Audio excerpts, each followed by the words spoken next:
তো অবশ্যই চোখ থাকবে রাইট স্টেট পর্দায়।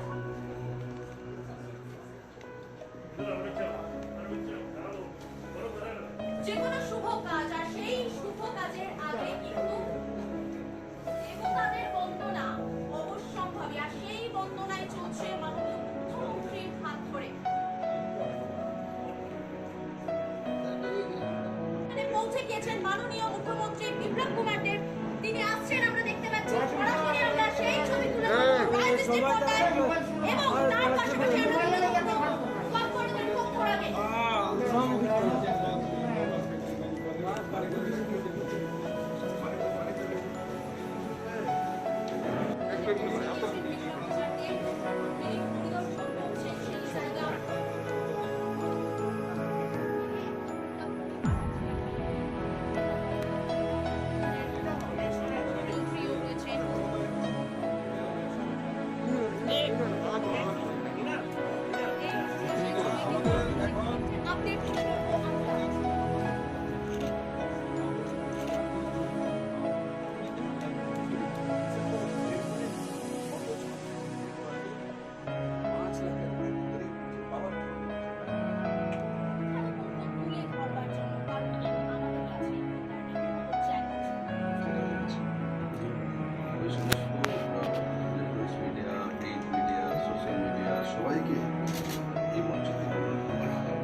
রাজ্যটা আমাদের বিপ্লবের মুখ্যমন্ত্রী তার সঙ্গে পরিচয় আছে, নির্বাচিত এক সময় এক মানুষের ডেভেলপমেন্ট তৈরি করা একদমই হয়েছে, একদমই বেনিফিশিয়াল। এখন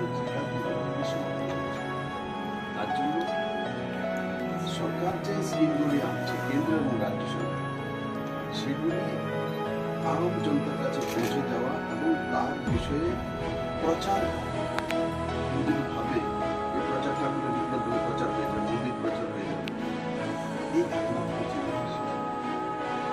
কারণ কি আজকে আগামী 25 বছরের প্রাকৃতিক সেই বিষয়ে সরকার সিদ্ধান্ত হয়েছে। তখন এসে এখানকার যে ব্যাম্বপত্র সেটাকেও চিনবে, শুধু বিপ্লব দেবকে চিনবে, ভারতীয় জনতা পার্টিকে চিনবে, এই পার্টিকে চিনবে এমন নয়, ওভারঅল ডেভেলপমেন্ট। তার জন্য একটা সংস্থার মাধ্যমে, একটা ব্যবস্থার মাধ্যমে অন্য ব্যবস্থাগুলি জুড়ে যায় আপনি তো একটার মধ্যে দিয়ে রাজ্যকে নিয়ে যেতে হবে, যে এই ব্যবস্থার মাধ্যমে সামনে তুলে ধরবে।